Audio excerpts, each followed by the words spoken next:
첫 번째 경기는 볼로냐와 셀틱의 경기입니다. 이탈리아노 감독의 볼로냐는 1라운드에서 이번 대회 강력한 우승 후보인 아스톤 빌라 원정에서 1대0 패배를 기록했으나 이후 유로파리그 5경기에서 3승 2무 0패를 기록하며 현재 리그 13위로 토너먼트 진출권에 있지만 볼로냐는 32강 진출에 만족하는 것이 아닌 파리 안에 들어가 16강 직행을 원하고 있겠죠. 지난 12월 말 사우디에서 치러진 이탈리아 슈퍼컵 결승전에서 나폴리에게 패배한 이후 볼로냐의 경기력이 크게 떨어진 모습으로 최근 리그 6경기에서 1승 2무 3패를 기록했고 직전 홈에서 치른 피오렌티아의 경기에선 전술적으로 크게 밀리는 모습으로 1대2 패배를 기록하며 유럽 대항전 진출권 경쟁에서 조금씩 밀려나고 있는 볼로냐이죠. 셀틱은 지난 10월 브랜든 로저스 감독이 성적 부진으로 사임하고 마틴 오닐 감독이 임시 감독직을 맡아 스코티시 리그 이달의 감독상을 받는 등 팀을 빠르게 안정화시켰습니다. 그리고 윌프레드 낭시 감독이 정식 감독으로 오면서 마틴 오닐 감독이 다시 지휘봉을 내려놓았죠. 하지만 이것도 잠시 윌프레드 낭시 감독이 성적 부진으로 한 달도 채우지 못하고 경질이 되었고 셀틱은 다시 73세의 고령 감독인 마틴 오닐 감독에게 감독직을 부탁할 수밖에 없었습니다. 그리고 현재 마틴 오닐 감독 체제에서 셀틱은 결과적으로 성적은 확실하게 챙기고 있는 모습이죠. 마틴 오닐 감독이 2000년대 초반 셀틱을 이끌며 UEFA컵 준우승을 기록하는 등 대단한 감독이었지만 세월이 많이 흘렀으며 현대 축구에선 하프 스페이스 활용이라든지 빌드업 패턴 다양화 등 세부적인 전술이 상당히 중요해졌지만 마틴 오닐 감독의 전술은 확실히 현대 전술 트렌드와는 거리가 먼 느낌이 있습니다. 물론 그럼에도 리그에서 결과를 챙기고 있다는 것은 대단한 일이지만 스코틀랜드 리그가 아닌 유럽 무대에서도 과연 얼마만큼 통할 수 있을지에 대해선 아직 의문이 많이 남아있다는 점에서 저는 이탈리아노 감독의 볼로냐의 승리를 추천드립니다. 다음은 페네르바흐체와 아스톤 빌라의 경기입니다. 튀르키의 전통적인 강호 페네르바흐체는 유럽 대항전에서 꾸준하게 등장하는 팀으로 지난 시즌은 유로파리그 16강에 진출했으나 레인저스를 상대로 승부차기 끝에 탈락하는 아쉬움이 컸고 현재 리그 12위로 32강 진출권에 들어있습니다. 근래 들어 갈라타사라이를 포함해 트리키의 리그 소속팀들이 유럽 이적 시장에서 돈을 꽤나 풀고 있는 모습인데 페네르바흐체 역시 이번 시즌 골키퍼 에드르송을 포함하여 슈크리니아르와 소피안 암라밭 그리고 겨울 이적 시장에 마테오 기행두지 등을 영입하며 빅리그 출신의 유럽 대행 경험이 풍부한 자원들을 대거 영입하면서 경쟁력을 끌어올린 모습인데요. 하지만 겨울 이적 시장에서 합류하자마자 데뷔전이었던 튀르키의 슈퍼컵 결승전 갈라타사라이와의 경기에서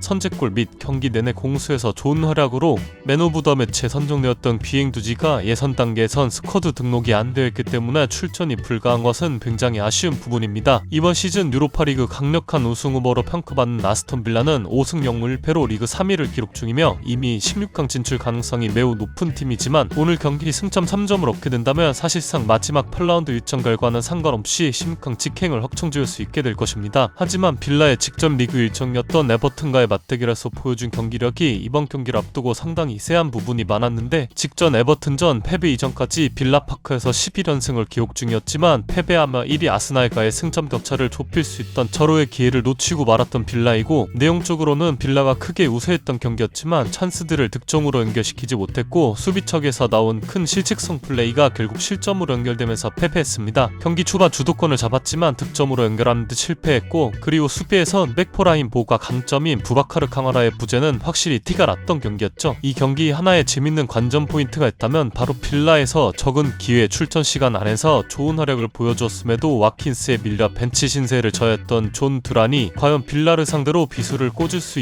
있을지 보는 것도 재밌을 것 같다는 생각이 듭니다. 이 매치업을 보고 페네르바흐체가 역배당이면 한번 도전해보려는 생각은 있었으나 약간의 정부당을 받았기에 선택지를 돌릴 수밖에 없었는데요. 빌라의 공격력에 문제가 없어 보이지만 부바카르 카마라의 부재로 인해 수비가 불안정해졌다고 느꼈으며 페네르바흐체도 홈에서 충분히 득점을 할 수 있는 능력이 있는 팀이라 생각하기에 양팀 득점 성공으로 추천드립니다. 마지막 경기는 로마와 슈투트가르트의 맞대결입니다. 로마는 코파 이탈리아 16강에서 토리노를 상대로 탈락한 이후 곧바로 이어진 리그 21라운드 리벤지 매치에서 완승을 기록하는 모습을 보여주었는데요. 가장 돋보였던 선수는 겨울 이적 시장 임대로 합류해 로마 유니폼을 입고 데뷔전을 치른 도니얼 말런이었으며 데뷔골이자 이날 경기 선제골이 아쉬운 오프사이드로 취소되었지만 이후 3분 만에 디발라의 빠른 패스를 좋은 터치와 정확한 슈팅으로 다시 득점을 기록하며 로마에서 앞으로의 활약이 기대가 되는 경기였는데요. 도니얼 말런의 합류는 로마가 기존 보유한 스트라이커 자원인 에반 퍼거슨과 도브 비커와는 전혀 다른 공격 옵션을 보여줄 수 있는 스트라이커 자원이기 때문에 가스페리니 감독이 상대팀에 따라 다양한 공격 패턴을 준비하는 데 있어 큰 도움이 될 것 같다는 생각이 들었습니다. 슈투트가르트는 지난 시즌 약 15년 만에 진출한 챔피언스 리그에서 26위로 예선 탈락을 기록했고 더불어 리그에서도 좋은 성적을 기록하지 못하며 9위로 시즌을 마감했는데요. 하지만 지난 시즌 독일 포칼컵이 상당히 재밌었던 것이 당시 독일 3부 리그 팀인 빌레펠트가 2편을 일으키며 결승전까지 올라왔었는데 슈투트가르트 입장에선 결승전에서 절호의 찬스를 놓치지 않았고 그렇게 28년 만에 포칼컵 우승컵을 따내며 그렇게 이번 시즌 유로파 리그에 진출하게 되었습니다. 슈투트가르트의 헤네스 감독은 제가 개인적으로 좋아하는 감독들 중에 하나인데 높은 수비 라인과 공격적인 하이프레싱은 어떤 팀을 상대로도 상당히 재미있는 경기 내용을 만드는 감독이기 때문인데요. 상당히 공격적인 전술을 구사하며 헤네스 감독 밑에서 기라시와 볼테마데 두 명의 공격수가 성장하며 팀에 큰 이적료를 남겨주고 떠났죠. 오늘 두 팀은 맞대결에서 키플레이어는 앞서 설명한 도니얼 말런이 될 것 같은데요. 말런의 직전 경기 데뷔전이 저에게 꽤나 인상적이기도 했으며 그날 보여준 퍼스트 터치나 슈팅 감각을 봤을 때 이번 경기에서도 충분히 이를 낼 수 있을 것 같다는 생각이 강하게 들어 로마의 승리로 가볼 생각입니다.